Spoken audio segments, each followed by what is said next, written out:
Bonjour, bonjour les créatives et les créatifs. On se retrouve aujourd'hui pour réaliser une page à l'aide de la box by Keyscrap de juin 2024. Donc là, je suis en train de réaliser un vinyle, même si ça ne se voit pas encore. Donc j'ai découpé un cercle de 16 cm à l'aide de mon cutter rotatif.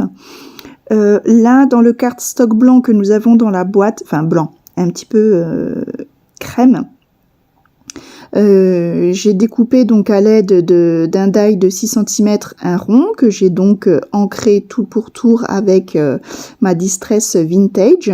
Et là donc je vais faire un tampon avec des écritures. C'est un tampon de Florilège Design que je tamponne également avec de l'encre Vintage Sepia.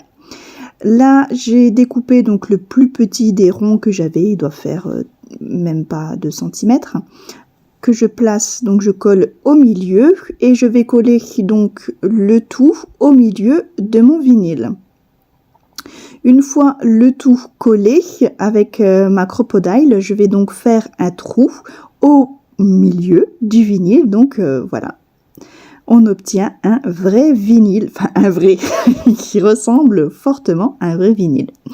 J'ai choisi cette photo de l'assistant et moi-même. Je trouvais qu'elle était très vintage. Voilà, j'aime beaucoup cette photo de nous deux que j'ancre bien sûr. Et là, je fais un léger matage crème toujours sur ce cardstock que nous avons dans la boîte. Donc une fois le matage fait, je vais bien sûr réancrer le tout avec la Distress Vintage Photo. Je trouve que voilà, ça apporte un cachet supplémentaire. J'aime vraiment beaucoup. Et vous voyez les deux, voilà, l'alliage des deux, j'aime beaucoup. Donc maintenant que mes accessoires entre guillemets sont prêts, on va placer tout ça donc sur ma feuille aquarelle 30-30.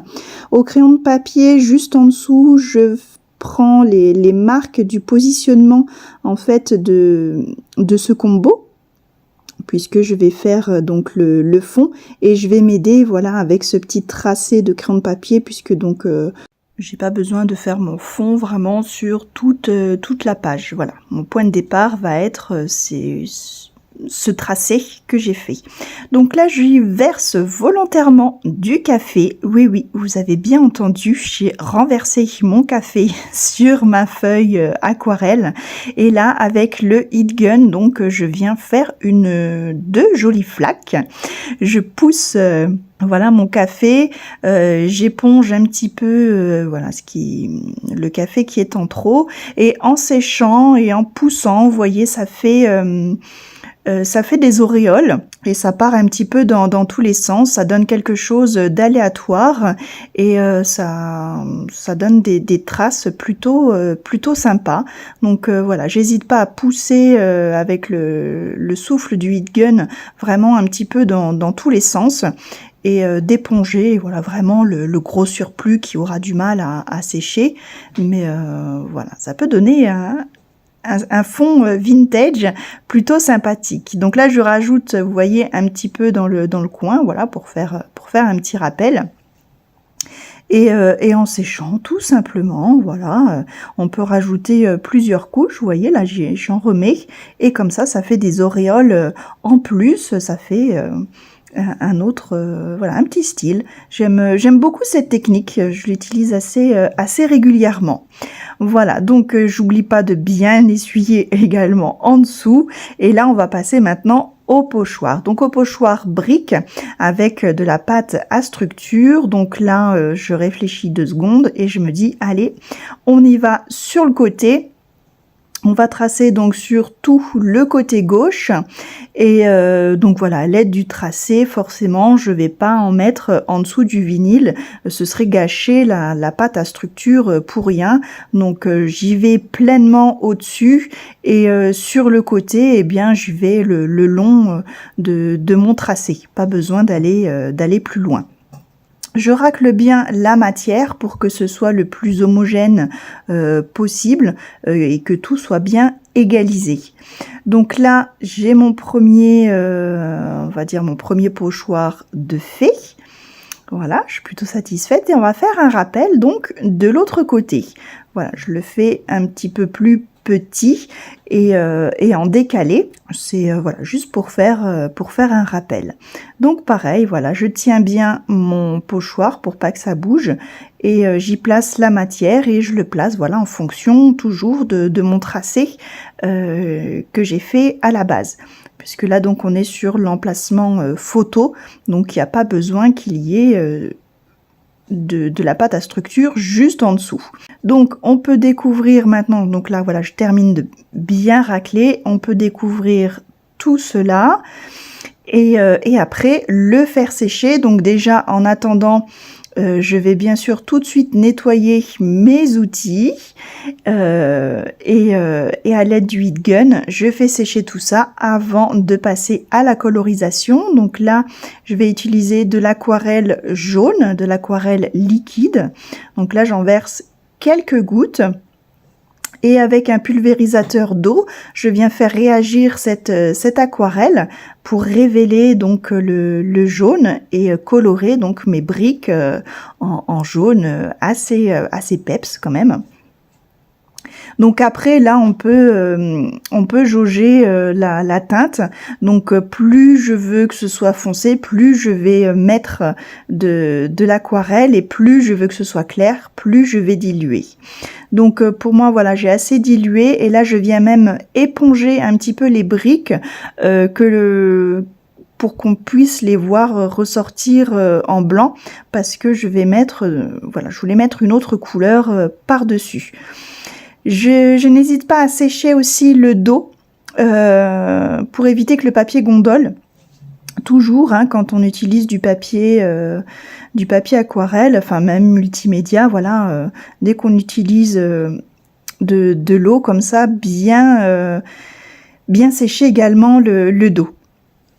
Donc la même technique, hein, je dilue mon aquarelle, je fais sécher et j'éponge le surplus. Vous voyez, je sèche bien le dos et là on va y mettre un petit peu de bleu. Alors je voulais vraiment y mettre une petite touche, donc j'y ai été vraiment par parcimonie, mais le problème c'est que j'avais pas pensé que les aquarelles allaient se colorer entre elles. Donc là j'obtiens un espèce de vert un peu turquoise comme ça et ça me plaît pas des masses, c'est pas le bleu que je voulais. Donc voilà, j'essuie le surplus, je sèche et finalement là je vais en rajouter et je vais en rajouter franchement et vous voyez que on voit la différence. Donc l'aquarelle c'est comme ça, on jauge en fonction plus on veut foncé, moins on la dilue, plus on veut clair, plus on la dilue. Voilà, il n'y a pas de secret, c'est aussi simple que ça. Donc là, je viens sécher un petit peu, voilà, ce qui est entre les briques. Et pareil, je viens enlever le surplus pour voir un petit peu les briques apparaître en blanc. Enfin blanc, ce qui est le plus blanchi, on va dire. Et je fais pareil de l'autre côté. Voilà, donc là ça va faire ma petite touche bleue de rappel. J'aime toujours assortir mes fonds à la photo. Donc dans la photo en fait j'ai une écharpe bleue et un bandana bleu. Donc voilà, j'avais envie de travailler le bleu. Là je vais utiliser mon feutre aquarellable. Alors là c'est le côté pinceau, donc là je prends le brun et je vais faire tout le tour des briques pour vraiment accentuer sur le côté brique. Comme ça voilà, ça rajoute donc le rappel du marron du café et vraiment cet effet de brique. Donc on accentue tout ça avec le feutre et je trouve que ça ressort vachement bien et voilà, je suis plutôt satisfaite du résultat. Maintenant je viens prendre donc un des papiers que nous avions dans la box avec ces jolies marguerites. Je trouvais ça tellement lovely que j'avais envie de les utiliser et du coup voilà, le jaune de mes briques rappelle le jaune de ce cœur de marguerite, donc j'en détourne une. Voilà, donc avec mes petits ciseaux, et pour rappel, quand on détourne, voilà, c'est toujours la feuille qui tourne et non le ciseau.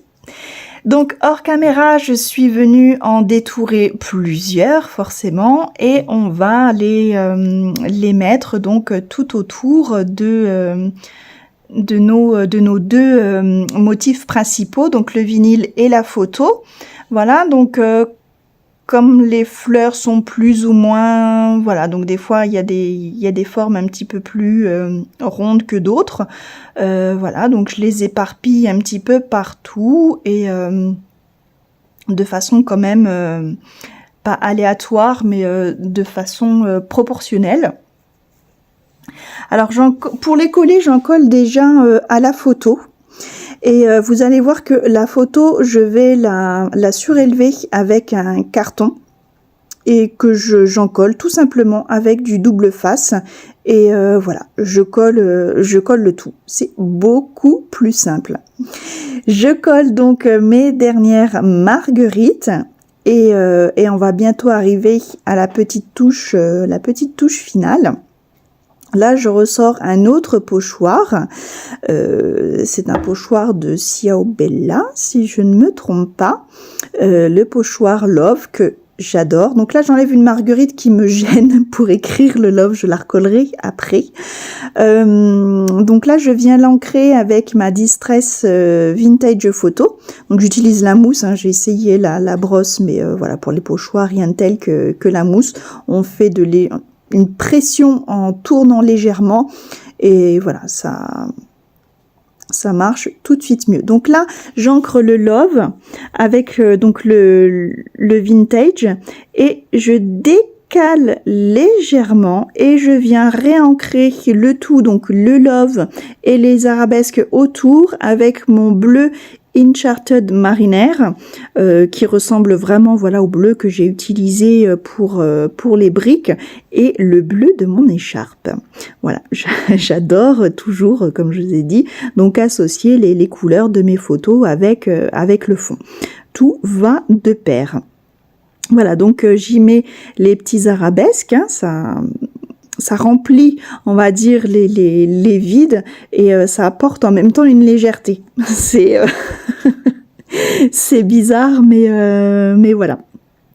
Donc je recolle ma marguerite qui me manquait, enfin que j'ai arrachée plutôt parce que le Love, je pouvais pas faire mon pochoir correctement. Et donc je vais faire un rappel, enfin même plusieurs rappels. Donc là j'en fais un sur le bas gauche où je vais uniquement donc faire pareil le Love. Donc là la marguerite me gêne légèrement, mais je passe le pochoir en dessous et puis finalement ça va plutôt bien. Voilà, donc là j'y vais toujours avec ce joli bleu. Donc je fais le pochoir du Love et sur ce côté droit je fais donc les feuilles avec les arabesques. Voilà, toujours bien faire des rappels et là j'ai fait un rappel par 3. Donc on peut faire un rappel soit par 2 ou par 3, tout dépend, et je trouve que voilà, c'est plutôt pas mal. La petite touche finale, donc j'y mets la petite pince à classeur sur la photo et j'ancre tout le tour avec ma Distress Vintage Photo et voilà le résultat. Qu'en pensez-vous? Pas mal, non? Je vous remercie d'avoir suivi cette vidéo, j'espère qu'elle vous a plu et surtout qu'elle vous a inspiré pour de futures créations. Si c'est le cas, n'hésitez pas à me mettre un petit pouce bleu et si ce n'est pas déjà fait, je vous invite à cliquer juste ici pour vous abonner, c'est totalement gratuit et ainsi vous serez au courant de mes nouveaux tutos, trucs et astuces et bien d'autres encore. Voilà, donc cette page a été réalisée à l'aide donc de la box de Keyscrap de juin 2024. Vous pouvez la retrouver sur son site ou je vous mets toutes les coordonnées en barre de description. Voilà, et bien écoutez, je vous fais des gros bisous et je vous dis à très bientôt. Bye bye.